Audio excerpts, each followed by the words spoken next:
നിങ്ങളുടെ കുഞ്ഞ് ഒരു ടോയ് വളരെയധികം ഇഷ്ടപ്പെടുന്നു. അത് വാങ്ങാനായിട്ട് വീട്ടിൽ നിന്നും പണം എടുക്കുന്നു. എന്നിട്ട് ആ ടോയ് വാങ്ങുന്നു. നിങ്ങൾ ഇതറിഞ്ഞിട്ട് അവനെ വല്ലാതെ വഴക്ക് പറയുന്നു, അടിക്കുന്നു. പക്ഷെ നിങ്ങൾ എപ്പോഴെങ്കിലും ചിന്തിച്ചിട്ടുണ്ടോ എന്തുകൊണ്ടാണ് കുട്ടി ഇങ്ങനെ ചെയ്യുന്നതെന്ന്?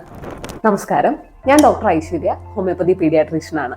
നമ്മൾ ഇന്ന് ഡിസ്കസ് ചെയ്യാൻ പോകുന്നത് കുഞ്ഞുങ്ങൾ കള്ളം പറയുമ്പോൾ അല്ലെങ്കിൽ മോഷ്ടിക്കുമ്പോഴൊക്കെ അത് എന്താണ് കാരണം, അല്ലെങ്കിൽ എങ്ങനെയാണ് പേരൻസ് അതിനെ ഡീൽ ചെയ്യാന്നാണ് നമ്മൾ ഇന്ന് നോക്കാൻ പോകുന്നത്. പീഡിയാട്രിക് സൈക്കോളജി പ്രകാരം ഒരു 8 വയസ്സിന് മുമ്പ് കുഞ്ഞുങ്ങൾക്ക് എന്താണ് പണത്തിന്റെ മൂല്യം എന്തെന്നും, അതുപോലെ ഇപ്പം എന്റെ ആണോ പൈസ അല്ലെങ്കിൽ നിന്റെ പൈസയാണോ, ഇങ്ങനെയുള്ള കാര്യങ്ങളൊന്നും കുഞ്ഞുങ്ങൾക്ക് അറിയില്ല. അപ്പോ ഒരു 8 വയസ്സിന് മുമ്പ് കുഞ്ഞുങ്ങൾ ഇങ്ങനെ ചെയ്യുന്നത് ഒരിക്കലും ഒരു മോറൽ ഫെയിലിയറിന്റെ പ്രശ്നം എന്ന് നമുക്ക് പറയാൻ പറ്റില്ല.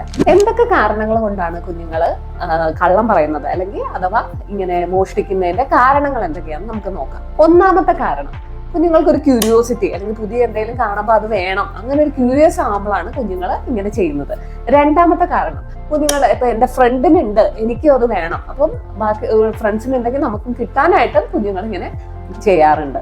മൂന്നാമത്തെ കാരണം, കുഞ്ഞുങ്ങൾക്കൊരു അറ്റൻഷൻ കിട്ടാൻ. നമുക്കറിയാം ഇപ്പൊ ചില ഫാമിലീസിൽ കുഞ്ഞുങ്ങൾക്ക് വേണ്ടത്ര ഒരു അറ്റൻഷൻ കിട്ടുന്നില്ലെങ്കിൽ ഇവരെന്ത് ചെയ്യുന്ന വെച്ചാൽ ഒരു നെഗറ്റീവ് അറ്റൻഷൻ കിട്ടാൻ ഇങ്ങനെയുള്ള കാര്യങ്ങളിൽ ചെന്ന് പെടാറുണ്ട്. നാലാമത്തെ കാരണം എന്താന്ന് വെച്ചാൽ, നമുക്കറിയാം കുഞ്ഞുങ്ങൾക്ക് ഒരു പേടി ഉണ്ടാവും, അവർക്ക് പണിഷ്മെന്റ് കിട്ടുമോ, അവര് സത്യം പറഞ്ഞു കഴിഞ്ഞാൽ അവരെ അടിക്കുകയോ അവര് വഴക്ക് പറയുമോ, ഈ ഒരു പേടി കാരണം കുഞ്ഞുങ്ങൾ കള്ളം പറയാറുണ്ട്. അപ്പോ ആസ് എ പേരന്റ് എന്താണ് നമുക്ക് ചെയ്യാൻ പറ്റുന്നത്? ഒന്നാമതായിട്ട് നമ്മൾ കുഞ്ഞിനെ എന്താണ് നീ കള്ളം പറഞ്ഞത് എന്ന് പറഞ്ഞിട്ട് അവനെ വഴക്ക് പറയുകയല്ല ചെയ്യേണ്ടത്. ആദ്യം തന്നെ അവനെ വിളിച്ചിട്ട് ഒന്ന് ചോദിക്കുക, എന്താണ് പറ്റിയത്, എന്താണ് മോനെ, എന്താണ് ഇതിന്റെ കാരണം, എന്തിനാ ഇങ്ങനെ ചെയ്തത് എന്നുള്ളതാണ് നമ്മൾ ചോദിച്ചറിയേണ്ടത്.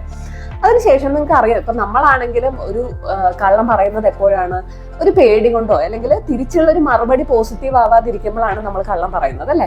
അപ്പൊ നമ്മൾ കുട്ടിയെ വിളിച്ചിട്ട് പറഞ്ഞു കൊടുക്കുക, ഇപ്പൊ ഒരു ടോയ് ആണെങ്കിലും അല്ലെങ്കിൽ പണം എടുക്കുന്നത്, ഒരു റബ്ബറോ കട്ടറോ എന്തെടുത്താലും അത് വേറൊരാളുടെ സാധനം നമ്മൾ എടുക്കാൻ പാടില്ല എന്നുള്ളത് നമ്മൾ പറഞ്ഞ് മനസ്സിലാക്കുക. അതായത് ഇപ്പൊ കുട്ടിയുടെ സാധനം വേറൊരു ആള് എടുത്തു കഴിഞ്ഞാൽ നമുക്ക് എന്താണ്, അല്ലെങ്കിൽ ആ കുട്ടിക്ക് എന്താണ് തോന്നുന്നത്, നമുക്ക് ദേഷ്യവും വിഷമവും ഒക്കെ വരില്ലേ നമ്മുടെ സാധനം വേറൊരാൾ എടുക്കുമ്പോൾ? സെയിം ഇമോഷൻസ് ആണ് വേറൊരു കുട്ടിയുടെ കാര്യങ്ങൾ നമ്മൾ എടുക്കുമ്പോഴും ഉണ്ടാവുന്നത് എന്നുള്ളത് പറഞ്ഞ് മനസ്സിലാക്കി കൊടുക്കുകയാണ് ചെയ്യേണ്ടത്.